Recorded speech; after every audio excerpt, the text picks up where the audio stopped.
Bienvenidos a la Iglesia Palabra Viva. Nuestra misión es hacer discípulos por medio de la palabra para que vivan y den la vida obedeciendo y enseñando la voluntad de Dios, que es Jesús. Juan 1,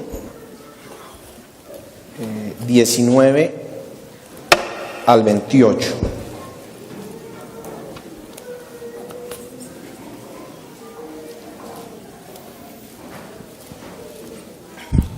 Veamos juntos. Este es el testimonio de Juan cuando los judíos enviaron de Jerusalén sacerdotes y levitas para que le preguntasen: ¿tú quién eres? Confesó y no negó, sino confesó: yo no soy el Cristo. Y le preguntaron: ¿qué pues? ¿Eres tú Elías? Dijo: no soy. ¿Eres tú el profeta? Respondió: no. Le dijeron: pues ¿quién eres? Para que demos respuesta a los que nos enviaron. ¿Qué dices de ti mismo? Dijo: yo soy la voz de uno que clama en el desierto: enderezad el camino del Señor, como dijo el profeta Isaías.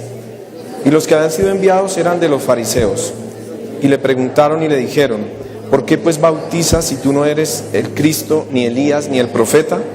Juan le respondió diciendo: bautizo con agua, mas en medio de vosotros está uno a quien vosotros no conocéis. Este es el que viene después de mí, el que es antes de mí, del cual yo no soy digno de desatar la correa del calzado. Estas cosas sucedieron en Betábara, al otro lado del Jordán, donde Juan estaba bautizando.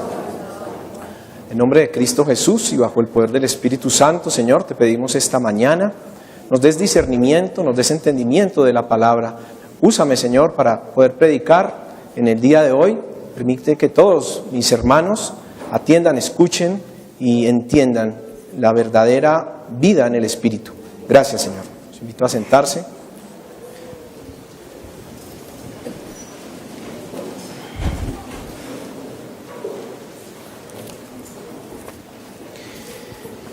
Hay un dicho muy común que siempre hemos escuchado, con el cual quiero empezar hablando.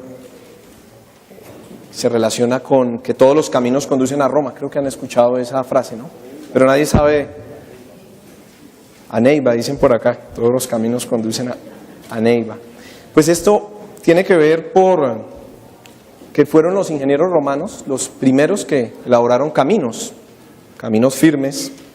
Dicen que hacia el año 312 antes de Cristo hicieron un camino que unía la ciudad de Roma con la ciudad de Capua.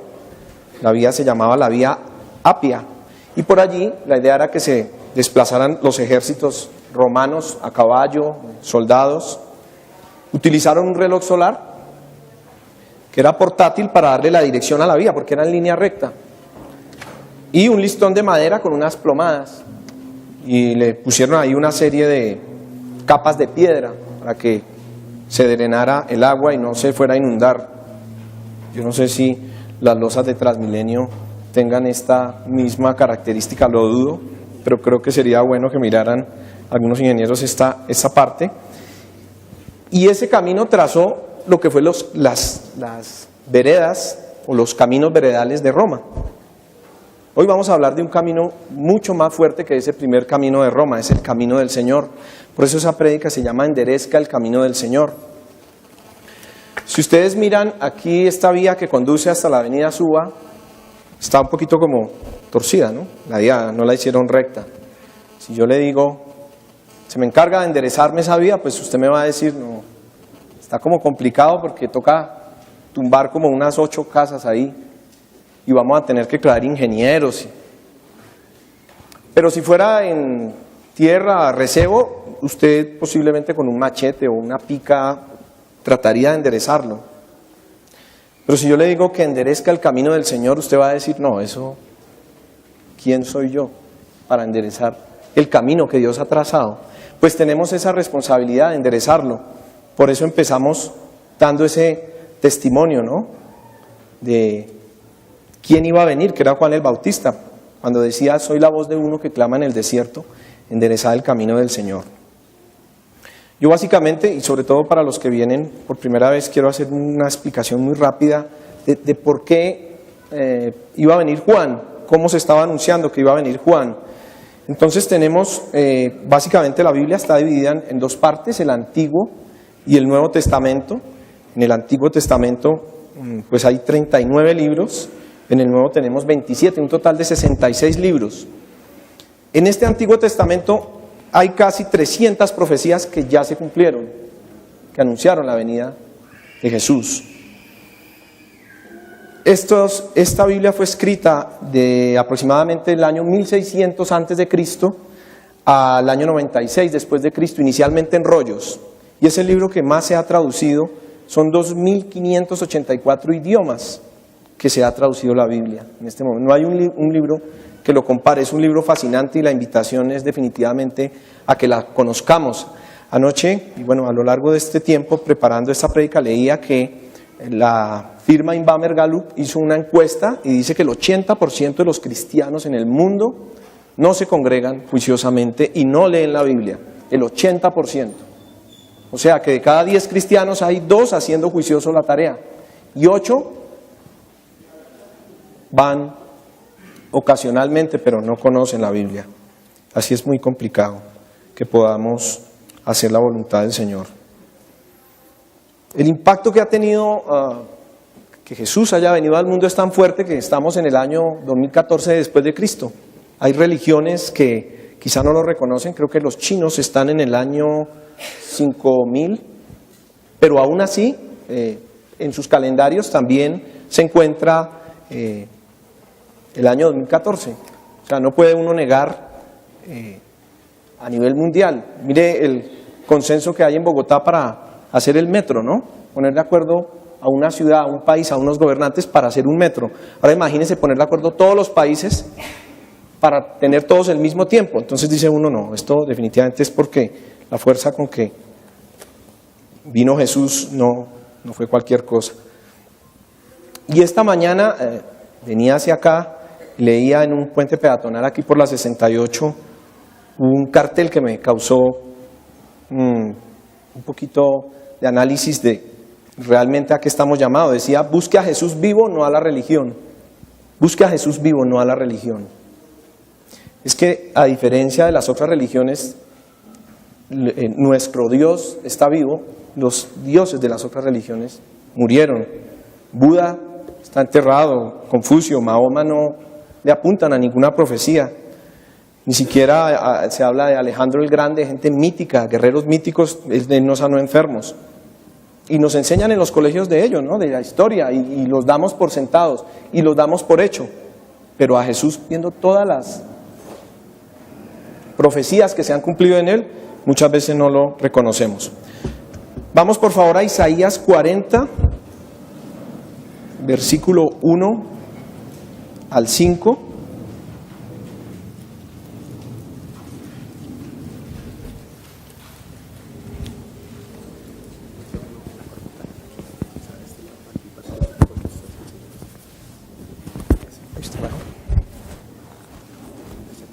Los invito a leamos juntos. Consolaos, consolaos, pueblo mío, dice vuestro Dios. Hablad al corazón de Jerusalén. Decidle a voces que su tiempo es ya cumplido, que su pecado es perdonado, que doble ha recibido de la mano de Jehová por todos sus pecados. Voz que clama en el desierto, preparad camino a Jehová, enderezad calzada en la soledad a nuestro Dios. Todo valle sea alzado, y bájese todo monte y collado, y lo torcido se enderece, y lo áspero se allane, y se manifieste la gloria de Jehová, y toda carne juntamente la verá, porque la boca de Jehová ha hablado. Isaías no estaba hablando propiamente de Jesús, estaba hablando de Juan el Bautista, esa voz que iba a clamar en el desierto, y lo estaba haciendo 600 años antes del nacimiento de Jesús. Por eso la Biblia es tan compleja, porque es que está en pasado, en presente y en futuro, no es como cualquier libro. Entonces, y él no fue el único que profetizó la venida del Mesías, o en este caso de Juan. Prácticamente todo el Antiguo Testamento tiene a los profetas hablando de quién iba a venir y qué era lo que iba a hacer. Cuando habla de desierto, no solo habla del espacio físico, de pronto que conocemos, con escorpiones, tarántulas, serpientes. Hablaba quizá de que hacía falta gente creyente. Hacía falta gente con temor de Dios, con arrepentimiento. A ese desierto era que se refería Isaías. Y a ese desierto era que se refería Juan. Pero ese desierto aún hoy día está en medio de nosotros. A ese desierto es que tenemos nosotros que llevar la palabra. Pero como estamos en una sociedad donde han cambiado un poco los valores, ¿no? Y donde lo que antes era bueno ahora es malo, y lo que antes era malo ahora es bueno. Entonces se está desdibujando y cada quien trata de tener una verdad acomodada, ¿no? Entonces se está hablando de espacios de concertación, ¿no? Entonces yo respeto su verdad y usted respete la mía y entonces tolerémonos. Hasta allá ha llegado incluso el tema espiritual, ¿no? Se habla del ecumenismo. Pongámonos de acuerdo, todos creamos en un Dios diferente, pero a la larga eso es lo mismo. Y entonces todos estamos felices. Y no es lo mismo. Eso es lo que tratamos hoy de mostrar. Entonces Dios ha trazado el camino. El problema es que nosotros no conocemos ese camino. No queremos conocerlo o queremos hacer nuestros propios caminos, ¿no? A mí me da algo de tristeza cuando veo a una comunidad religiosa, que uno respeta todas las comunidades, pero hay una que está tratando de vivir a la manera de Jesús y uno los ve en las calles en túnicas, ¿no? En túnicas, y ellos, entiendo, no utilizan celular, ni tecnología, ni montan en bus, o sea, están tratando como de decir, imitando quizás el camino de Dios, voy a poder llegar a la gloria, voy a poder llegar al cielo. Pero si Jesús ya recorrió el camino, si Jesús ya lo trazó, ¿yo por qué quiero hacer mi propio camino y caminarlo? ¿Con qué cara me voy a presentar? ¿Y qué le voy a explicar a Dios cuando me llame a rendir cuentas? Y mire, cuando está la Semana Santa, por ejemplo, en Indonesia, es cantidad de gente la que la crucifican, ¿no? Lo hacen como una venia, supuestamente. Si ya Jesús pagó el precio, ya Jesús fue crucificado, murió y resucitó, ¿por qué yo tengo nuevamente que pasar por eso? No me corresponde a mí. Alguna vez en el bachillerato, con un grupo de compañeros cometimos alguna falta y nos llevaron donde el rector. Y el rector nos decía, bueno, ustedes mismos impóngase la falta que consideran, ¿no? Entonces todos éramos como 4 o 5.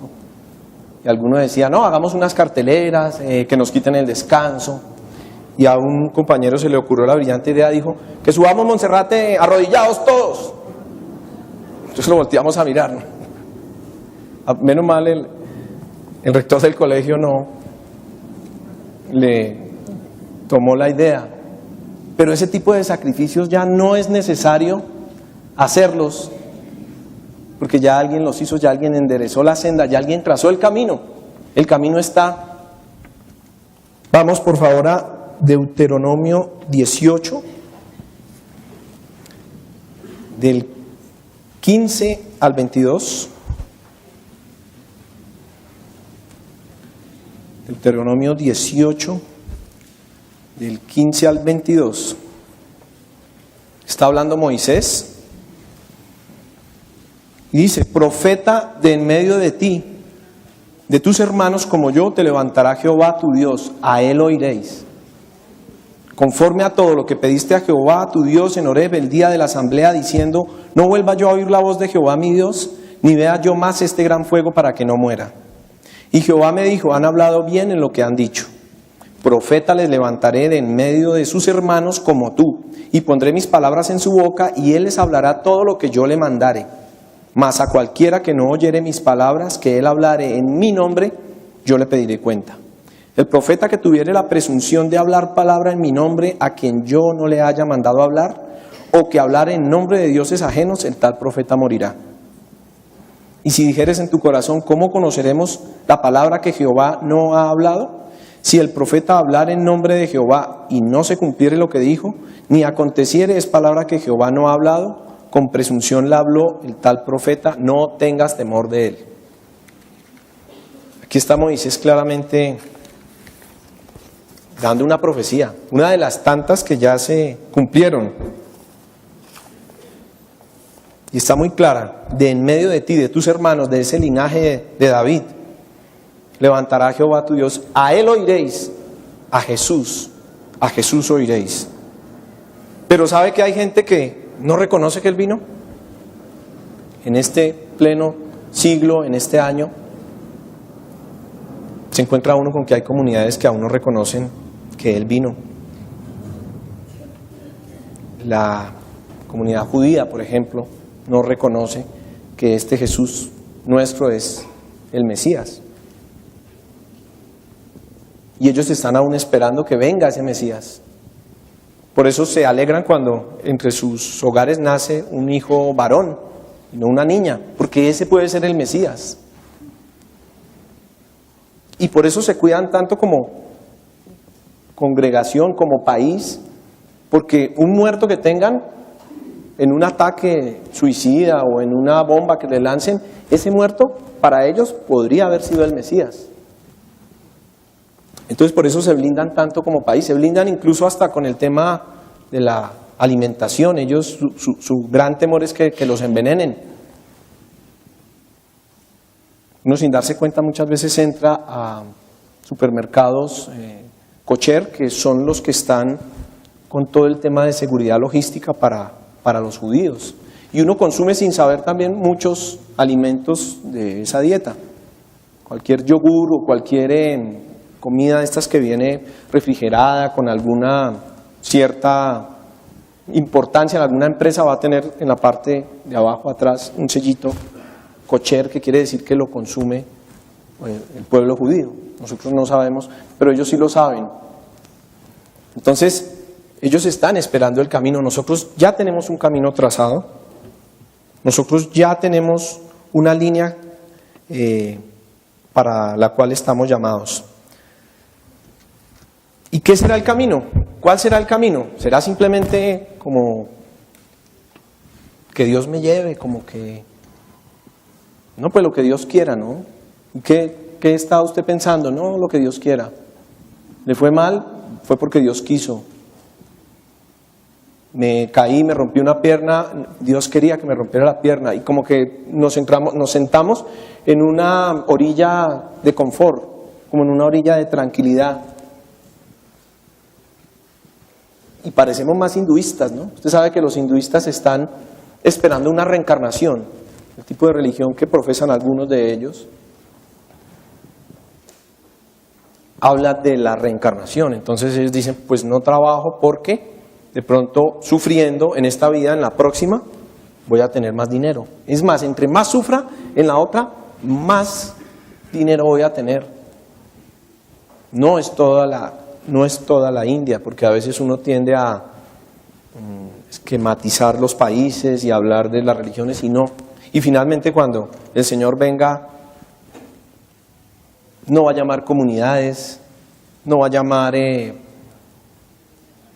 por nombre específico a tal o a otro, sino va a mirar corazones dispuestos a arrepentimiento y que hayan reconocido a Jesús. Aún de la Iglesia Católica. Porque somos dados a pensar que en el cristianismo está la verdad absoluta y el que esté acá por fuera, aún de otras religiones, va a haber sorpresas en el cielo. Vamos por favor a Ezequiel 33,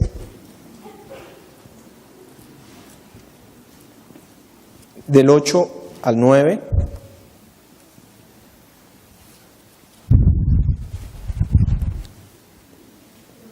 Otro de los profetas dice: cuando yo dijere al impío,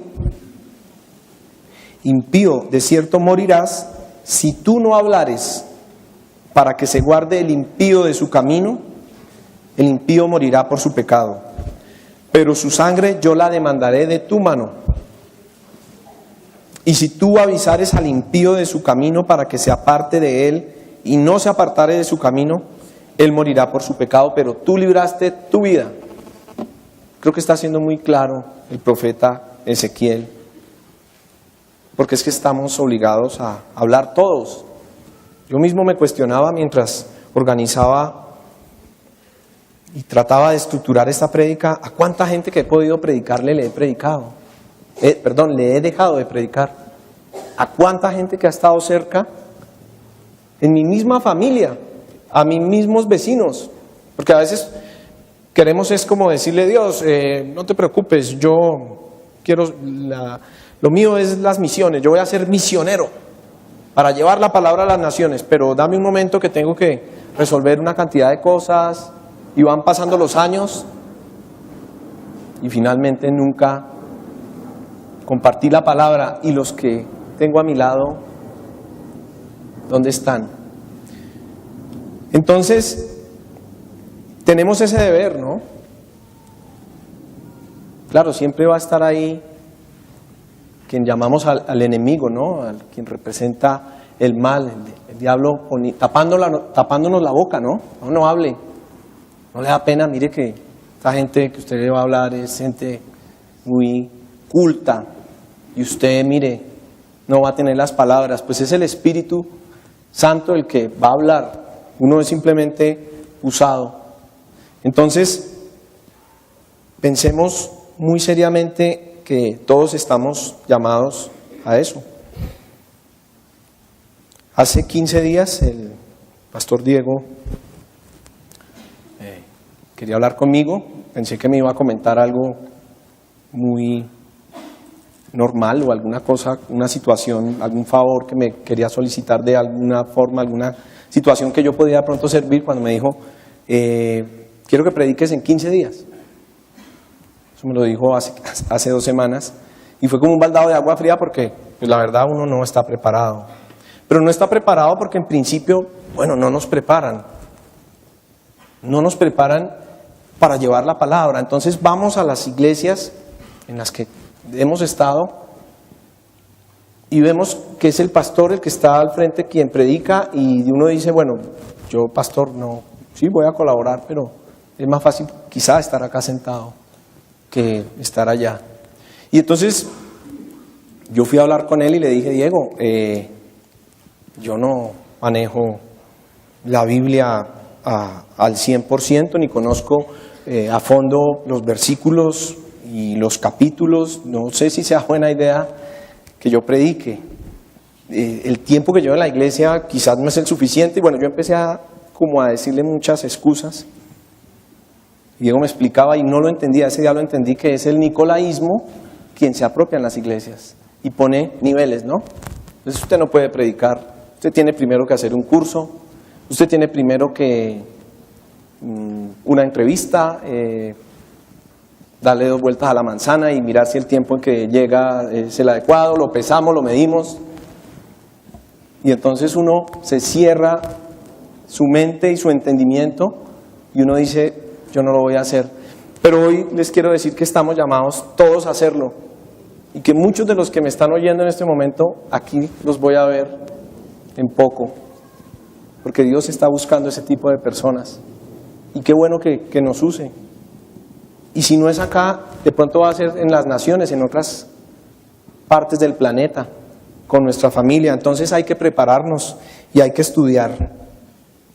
Vámonos por favor para Mateo 3, del versículo 1 al 11.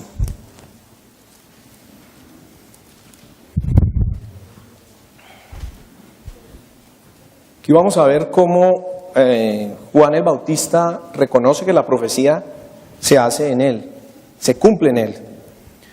En aquellos días vino Juan el Bautista predicando en el desierto de Judea y diciendo, arrepentíos porque el reino de los cielos se ha acercado. Pues este es aquel de quien habló el profeta Isaías cuando dijo, voz del que clama en el desierto, preparad el camino del Señor, enderezad sus sendas. Y Juan estaba vestido de pelo de camello y tenía un cinto de cuero alrededor de sus lomos y su comida era langostas y miel silvestre. Y salía al Jerusalén y toda Judea y toda la provincia de alrededor del Jordán. Y eran bautizados por él en el Jordán, confesando sus pecados. Al ver el que muchos de los fariseos y los saduceos venían a su bautismo, les decía, generación de víboras, ¿quién os enseñó a huir de la ira venidera? Haced pues frutos dignos de arrepentimiento. Y no penséis decir dentro de vosotros mismos, Abraham tenemos por padre, porque yo os digo que Dios puede levantar hijos a Abraham aún de estas piedras. y ya también el hacha está puesta a la raíz de los árboles. Por tanto, todo árbol que no da buen fruto es cortado y echado en el fuego. Yo a la verdad os bautizo en agua para arrepentimiento, pero el que viene tras mí, cuyo calzado no soy digno de llevar, es más poderoso que yo. Él os bautizará en Espíritu Santo y fuego. Imagínense la ofensa que era para los grandes eruditos y para los grandes estudiosos de la ley, que apareciera este hombre diciendo que él era la voz que clamaba en el desierto que había dicho Isaías. Se estaba colocando a un nivel muy superior, y ustedes saben luego cómo terminó Juan el Bautista, muerto, ¿no? Que fue atacado también. Entonces,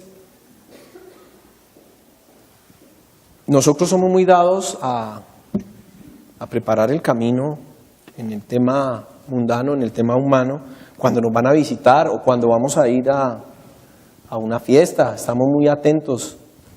Ustedes saben que cada año dan los premios estos en Hollywood, ¿no? Donde van todas las grandes estrellas de cine y de televisión. Y la alfombra roja, ¿no? Es la alfombra roja, y llega en la limusina del artista y le tienden la alfombra roja, le preparan el camino. Y él baja con toda, o ella baja con toda su pompa y recorre la alfombra. Y todo el mundo quiere estar ahí, tomarse la foto, salir cerca para la entrega de la gala de los premios. ¿Y qué con el camino del Señor? ¿Cuándo nosotros estamos realmente preocupados por preparar ese camino del Señor? Claro, ya no tenemos que hacerlo quizá como lo hizo Juan el Bautista, ¿no? Que predicaba muy fuerte, ¿no? Usted no puede literalmente irse a un asado que está su familia haciendo el domingo y llegar a mitad a bajarle a la música y empezar a decirle generación de víboras, ¿cierto? ¿Quién nos enseñó a huir de la ira venidera? Porque primero les va a dañar el almuerzo, segundo lo van a ver a usted como un fanático y no van a querer saber nada. Pero sí hay que buscar la manera de predicarle a aquellas personas. Y hay momentos que uno se cansa, ¿no? Porque es que a veces queremos orar el viernes y que el domingo ya la persona esté acá. Y yo recuerdo algo que recién empecé a congregarme, me tocó mucho, alguien me dijo, ¿usted sabe quién estaría orando por usted para que viniera a sentarse en esa silla? No. Pero ¿usted sabe cuánta gente oró por usted para que viniera usted a ocupar esa silla? Y uno a veces no sabe, ni piensa, ni agradece, ¿no? ¿Cuántas oraciones hubo para que usted se congregara, para que usted viniera? No es casualidad que usted haya llegado a esta iglesia, o que haya llegado hoy por primera vez, pues a eso estamos mandados, a eso estamos enviados todos, a orar por esas personas y a insistir en oración. El tiempo de Dios no es el tiempo nuestro. Tenemos que orar y tenemos que insistir y tenemos que llevar la palabra. Hay que buscar la manera de llegarle a la persona, hay que buscar la forma de compartirle. Cada persona es alguien diferente, pero nosotros tenemos que ver la manera de hacerlo. Entonces estaba allí Juan preparando el camino del Señor, porque él ya sabía que Jesús ya venía a bautizar. Y él mismo lo decía, yo los bautizo en agua para arrepentimiento, pero el que viene detrás de mí es más poderoso que yo. O sea, él sabía, él era consciente. Y él sí los iba a bautizar en Espíritu Santo y fuego. Hay denominaciones que en la primera reunión que asiste una persona, le dicen póngase de pie y repita conmigo esta oración. Una oración que ya uno escudriñando la Biblia no está, es una oración que, bueno, se ha inventado. Y le dicen a la persona que repita esa oración, repita conmigo. Yo en su momento la hice y la repetí, ¿no? que le pide uno, que lo escriba en el libro de la vida y no sé qué, y termina la oración y dice, ya, eres salvo, ya recibiste a Dios. Y creemos y pensamos que porque esa persona repitió una oración, ya es salva. Entonces es como si fuera, como más bien un rezo, ¿no? ¿Qué le queda faltando? No, el bautizo. Yo le aviso cuando va a haber bautizos en la iglesia. Lo llevo. Y lo sumerjo en agua. Y listo. Y la persona no alcanza a entender realmente qué es lo que está pasando. Pero el que ya es salva. Entonces sigue llevando el mismo estilo de vida que traía. Pero más confiada aún porque dice, no, ya me salvé. Y noten ahí en el versículo 7, dice, al ver que muchos de los fariseos y de los saduceos venían a su bautismo, les decía, generación de víboras, ¿quién os enseñó a huir de la ira venidera? Haced pues frutos dignos de arrepentimiento. O sea que Juan en ese momento se dio cuenta que ellos lo estaban tomando como una actividad de, ¿qué hay que hacer acá? No, aquí hay que bautizarse. Ahí es que sumergirse. Y ya, uno salvo, sí, listo, voy para allá. Y no es eso lo que salva. Son los dignos frutos, los frutos dignos de arrepentimiento. Yo tuve la posibilidad de vivir como 4 años en Barranquilla por cuestión de mi trabajo. Y tenía un compañero de trabajo que me pasaba algo muy raro con él porque él sabía mucha Biblia, manejaba muchos versículos y tratábamos de hablar y realmente él era conocedor, pero era soltero y llevaba una vida muy desordenada. Cada viernes y cada sábado se iba de rumba, andaba en sus borracheras, con una mujer, con otra. Y algún día hablando me dijo, es que tuve la posibilidad de estar en Israel y me bauticé en el río Jordán. Y ya, cuando llegue el apagón, así lo manifestaba él, cuando llegue el apagón, yo voy derecho para el cielo porque me bauticé en el río Jordán.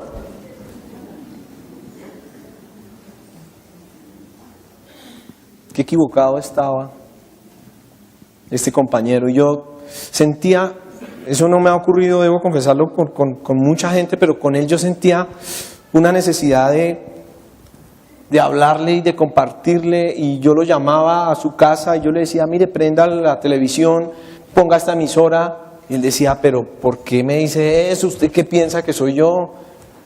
¿Que soy un pecador? ¿Que soy qué? No, yo soy buena persona, mire, de verdad, yo conozco la Biblia. A ver, me retaba, y entonces me dejaba como sin argumentos.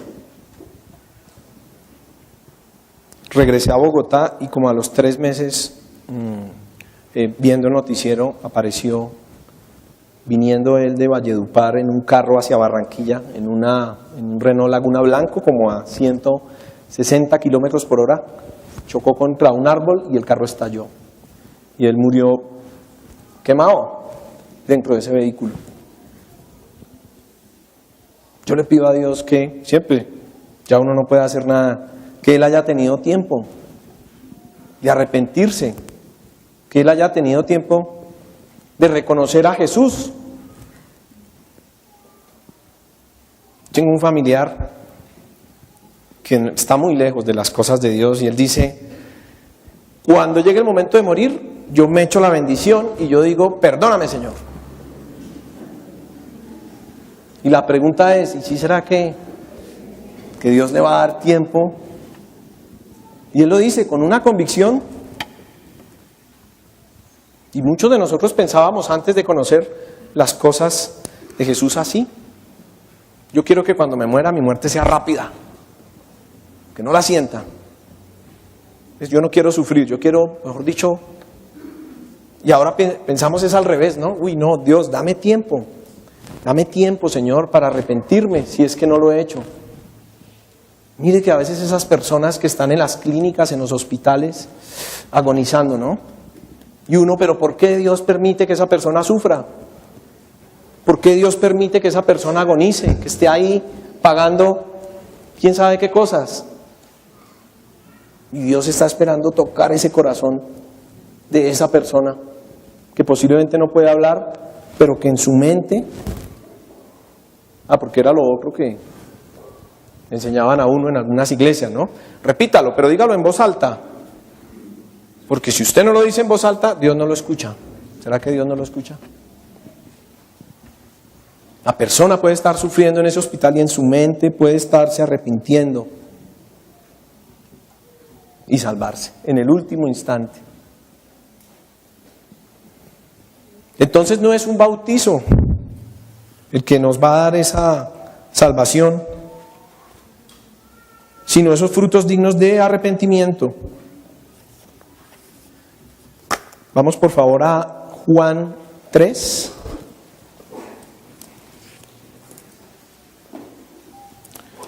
El versículo 22 al 30.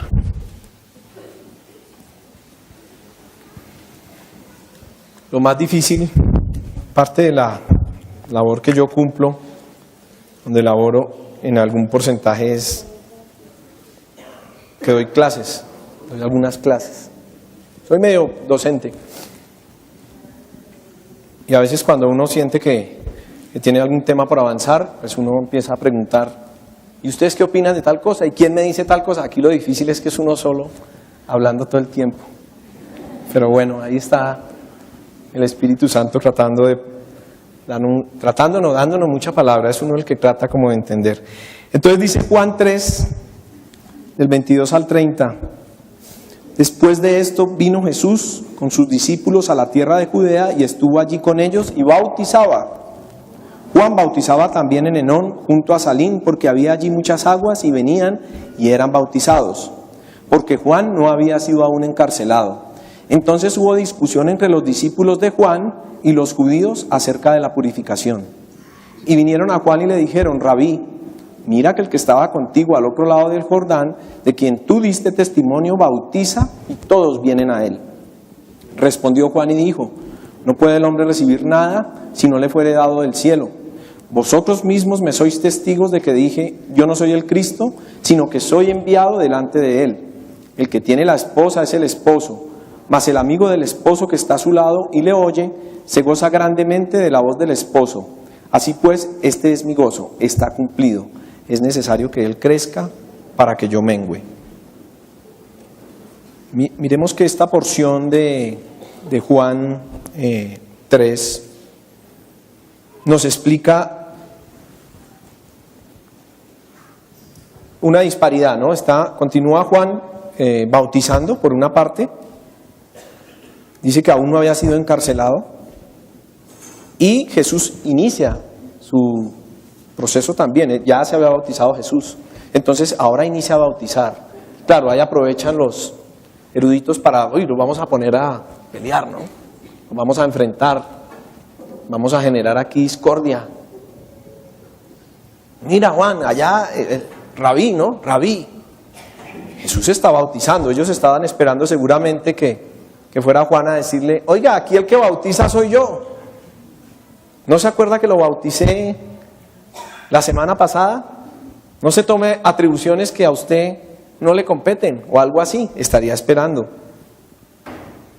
Pero Juan les contestó, nada se recibe o nada puede recibir el hombre si no es dado del cielo. Y es necesario que él crezca para que yo mengüe. Cuando usted trata de traer una persona a los pies de Cristo, usted hace una parte, como la hizo Juan. Pero la otra parte, no se preocupe, que ya es el Espíritu Santo quien se encarga de hacer el resto. Entonces no se preocupe, usted cumpla su parte, cumpla con compartirle, cumpla con acompañarlo, tráigala. No quiere venir, ore por ella, que el Espíritu Santo hará el resto y se encargará de traerlo. De pronto hasta llegue solo, sin que usted lo traiga. O de pronto usted lo trae, pero usted se va. Y él luego vuelve y lo trae a usted. Que a veces pasa también, ¿no? Entonces, también estamos llamados a eso, ¿no? A entender que nosotros no somos los poseedores finalmente de la verdad. Nosotros solo transmitimos. Somos transmisores, ¿no? Como radios, como esos radiecitos de AM que cogen por allá en la selva y llevan un mensaje, ¿no? Mire esta pobre gente cuando estuvo secuestrada. Realmente el único contacto que tenían con la civilización era esos radios, ¿no? Y ahí les mandaban mensajes. Y eso los mantuvo vivos por mucho tiempo. Eso estamos llamados nosotros a hacer, un radio AM de banda corta, es que se llama onda corta. Pero tenemos que llevar la palabra. Estamos en ese compromiso. También le duele a uno cuando a veces le comenta a alguien, oye, estuve, no sé, en La Guajira, estuve en el Chocó, estuve en el Amazonas, conocí a una persona, le compartí, pero no, ya salí al avión y el bus y ya me tocaba, traté de darle la página de la iglesia y no. Y me dijo que si la bautizaba. Y yo le dije que no, que yo no. Ya le toca que busque a alguien de mayor nivel espiritual, ¿no? Para que lo bautice. Y esa alma de pronto era la única oportunidad de ganarla para Dios. Y usted podía haberlo hecho. Usted podía haber bautizado a esa persona.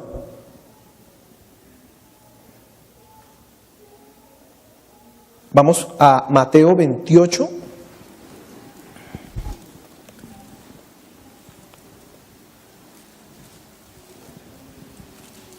Del 19 al 20. 19 y 20.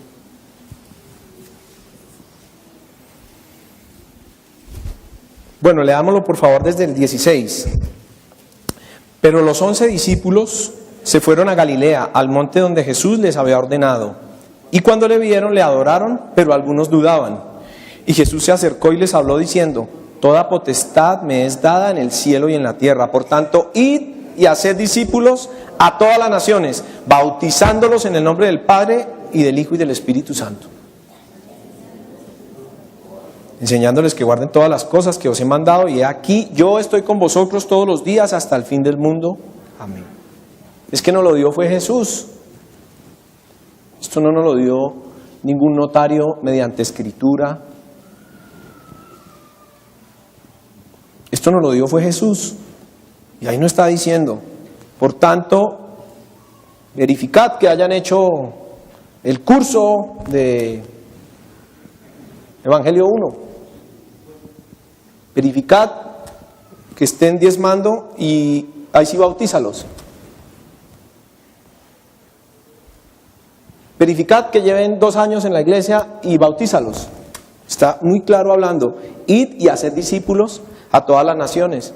Pero nosotros no creemos esta palabra y no nos apropiamos de ella. O pensamos que era para los apóstoles, ¿no? No, es que se lo estaba diciendo a los apóstoles. Nos lo está diciendo a todos nosotros. Id y haced discípulos. Tenemos que revisar esa parte de nuestras vidas. ¿Sabe qué es triste cuando hay gente que utiliza el nombre de Dios para otras cosas? Porque es que hay gente que utiliza el nombre de Dios para otras cosas, no para lo que de verdad estamos mandados. En alguna ocasión, por tema de mi trabajo, X empresa me pidió que recomendara a un proveedor, si yo conocía a alguien que les vendiera unos sistemas que tenían que ver con seguridad, y yo me puse a recomendar a alguien que me parecía que tenía como una empresa seria y como que... Entonces tuvimos una reunión y nos sentamos a hablar y empezó este recomendado mío a hablar. Nosotros trabajamos para Dios. La empresa de nosotros es de Dios. Y todo dinero que nosotros ganamos, nosotros vemos la manera de que le llegue a Dios. Y mi jefe, el que trabaja allá, porque era como una empresa que tenía una representación por allá en Europa, y mi jefe, el de Europa, no, ese tipo más creyente que usted viera. Oiga, estaba fastidiando ya la reunión. con su comentario, porque era poniendo a Dios, a Dios, a Dios. Y yo dije, pues él debe ser un creyente. Entonces cuando terminamos la reunión en un lado, le dije, venga, ¿y en qué iglesia usted se congrega? Dijo, no, Dios está en todas partes, en la mariposa, en el agua, en el sol, en las estrellas, en usted, en mí. Todos tenemos un pedacito de Dios. O sea, el tipo, y me dio, como se dice, la ira santa, ¿no? Me daban ganas de cogerlo como a cocotazos. Porque es que no es para eso que nos dieron el nombre de Jesús. Para hacer negocios, ¿no? O para buscar las cosas de este mundo.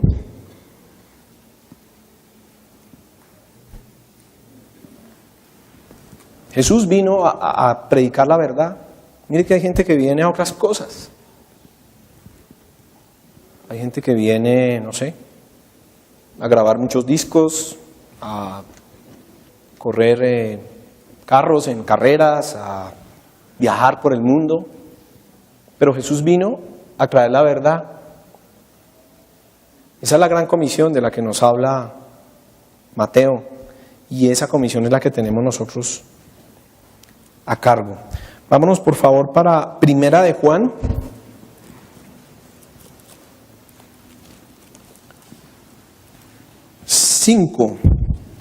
El capítulo 5.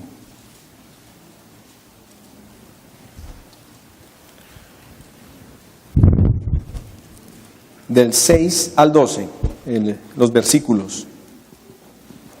Este es Jesucristo, que vino mediante agua y sangre, no mediante agua solamente, sino mediante agua y sangre. Y el Espíritu es el que da testimonio, porque el Espíritu es la verdad. Porque tres son los que dan testimonio en el cielo, el Padre, el Verbo y el Espíritu Santo, y estos tres son uno. Y tres son los que dan testimonio en la tierra, el Espíritu, el agua y la sangre, y estos tres concuerdan. Si recibimos el testimonio de los hombres, mayor es el testimonio de Dios, porque este es el testimonio con que Dios ha testificado acerca de su Hijo. El que cree en el Hijo de Dios tiene el testimonio en sí mismo. El que no cree a Dios le ha hecho mentiroso, porque no ha creído en el testimonio que Dios ha dado acerca de su Hijo. Y este es el testimonio, que Dios nos ha dado vida eterna, y esta vida está en su Hijo. El que tiene al Hijo tiene la vida, el que no tiene al Hijo de Dios no tiene la vida. El Espíritu es la verdad. El Espíritu es la verdad.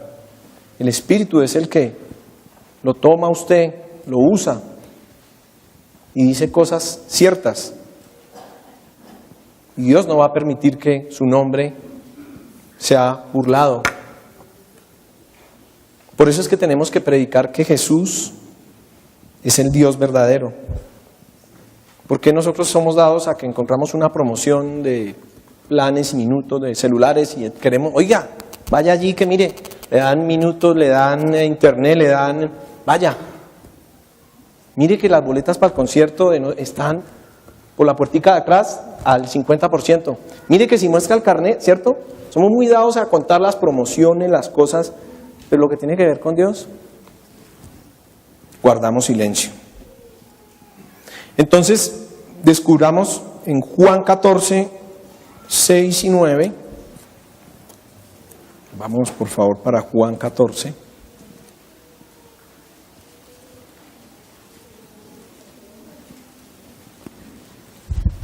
Del 6 al 9. Que Jesús dijo, le dijo a Tomás en este caso, yo soy el camino, la verdad y la vida, y nadie viene al Padre sino por mí. Si me conocéis, también a mi Padre conoceréis, y desde ahora le conocéis y le habéis visto. Felipe le dijo, Señor, muéstranos el Padre y nos basta. Jesús le dijo, ¿tanto tiempo hace que estoy con vosotros y no me has conocido, Felipe? El que me ha visto a mí, ha visto al Padre. ¿Cómo pues dices tú, muéstranos el Padre? Aquí está hablando Jesús muy claro. Ahí nos está diciendo que Él es el camino. Ahí nos está diciendo que Él es la verdad. Discutía yo con alguien, no, pero es que usted tiene su verdad y yo tengo la mía, y de pronto hasta estamos equivocados los dos. No, Jesús no está equivocado, ni nosotros. Y póngase usted a mirar en internet, pregúntele ahí al señor Google, ¿qué es la verdad? Escríbale, ¿qué es la verdad? No van a mencionarle a Jesús por ningún lado, ¿no? Pero se mete usted una enredada, porque entonces vienen todos los filósofos a contradecirse, ¿no? Entonces la suma de lo que es, pero que no es, que debiera haber sido, pero que finalmente fue siendo y no fue. Y usted queda loco. Esa verdad que los hombres han querido vendernos, esa verdad de este mundo es una verdad que no conocen todavía y que están enredados. Pero esta verdad que nos trae Jesús es verdadera.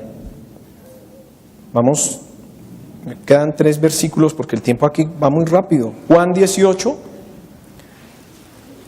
37 y 38.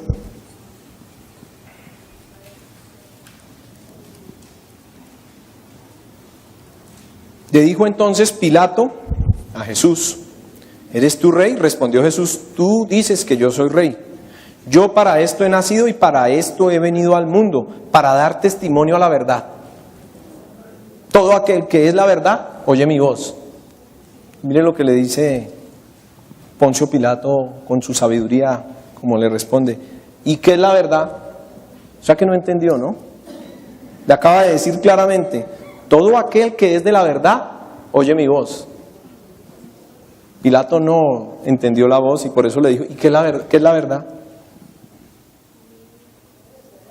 Para eso vino, para eso nació, para eso vino al mundo, para dar testimonio a la verdad. Devolvámonos un poquito ahí, por favor, a Juan 5, del 13 al 21.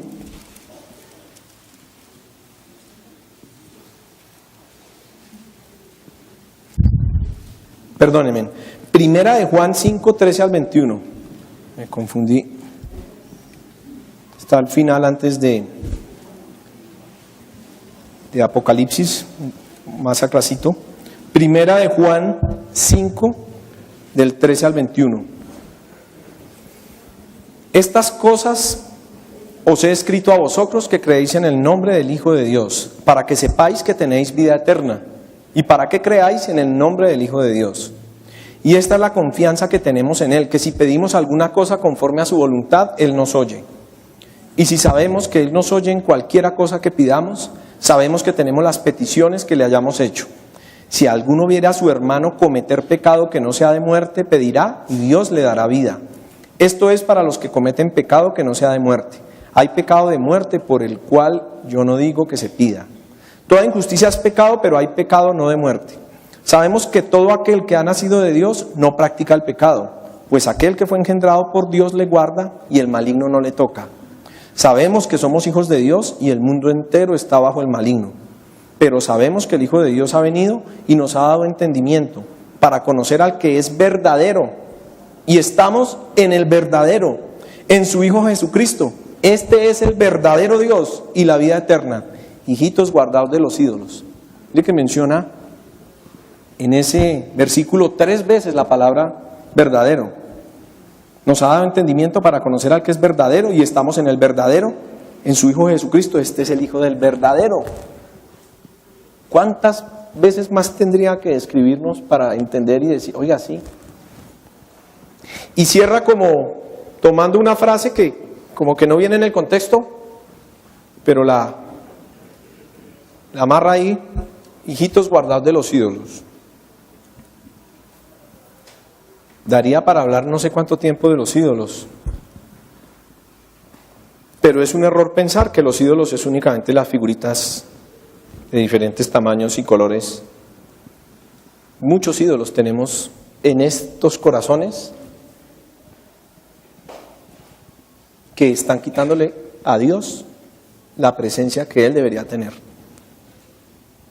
Y esa es un poco la tarea, ¿no? ¿Cuál es el ídolo suyo? Revise. Ese ídolo que de pronto no lo dejó venir a la iglesia. Ese ídolo que cuando usted quiere leer la Biblia y buscar más, no se lo permite. Ese ídolo que no lo deja escudriñar la Escritura. Ese ídolo que no lo deja orar. Es el espíritu que es verdadero. Y nuestro último versículo, iniciando la Biblia en Génesis 1, 24 al 25, ya se me acabó el tiempo, es un poco la reflexión y la invitación a leer la Biblia. La Biblia puede parecer un libro pesado y difícil de entender y de comprender, pero es apasionante. Les confieso que y cada vez encuentra uno cosas nuevas. Imagínense que tiene 3.566.000 letras, 773.000 palabras y más de 30.000 versículos. Y cada vez que usted lee una palabra le encuentra un significado diferente. Si muchos de los biólogos y de los científicos leyeran la Biblia, aunque ya lo están haciendo, encontrarían que científicamente hay cosas que nunca van a poder llevar a cabo porque Dios, que es verdadero, las dejó plasmadas desde un principio. Entonces dice, en el versículo 24, luego dijo Dios, produzca la tierra seres vivientes según su género, bestias y serpientes y animales de la tierra según su especie, y fue así. E hizo Dios animales de la tierra según su género y ganado según su género y todo animal que se arrastra sobre la tierra según su especie, y vio Dios que era bueno. Esa es pasando a la segunda hoja del Génesis, pero antes de ella debe haber muchas más, pero esa nomás ahí ya es una verdad y es una prueba de que Dios es verdad. ¿Por qué no han podido los científicos cruzar, por ejemplo, un elefante con una jirafa? O un perro con un caballo. No han podido, ¿no? Están en el tema del ADN que descubrieron la célula, pero eso para Dios es A, E, I, O, U, eso es básico. Y lo que hicieron fue clonar, porque el hombre lo que hace es como fotocopiar la creación de Dios, pero por sí mismo no crea nada. Si los científicos hubieran leído esto y hubieran creído que esto era verdad, produzca la tierra seres vivientes según su género, e hizo animales según su género y su especie, pues no se pondrían a gastar tiempo, vida, dinero. Ahora imagínense cuántas verdades hay de aquí en adelante, ¿no? Esa es la invitación a que escudriñemos la Escritura, la estudiemos, hagamos parte de esos seminarios que están por empezar. Estamos trabajando fuerte en tratar de virtualizar algunos para que quien no pueda venir o no esté cerca los tome, pero nos preparemos, porque la venida del Señor está cerca. Vamos a ponernos de pie.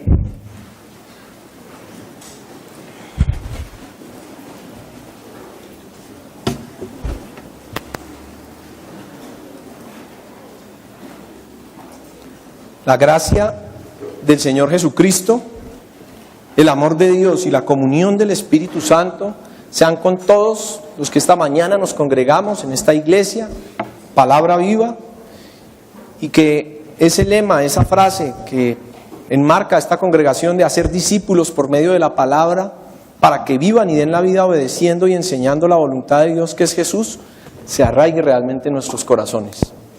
Dios los bendiga a todos. Dios les permita tener una semana preciosa, llena de actividades, de proyectos, de sueños, pero especialmente que entendamos el llamado que tenemos, la responsabilidad que Jesús nos entregó y el compromiso por el cual tendremos que rendir cuentas.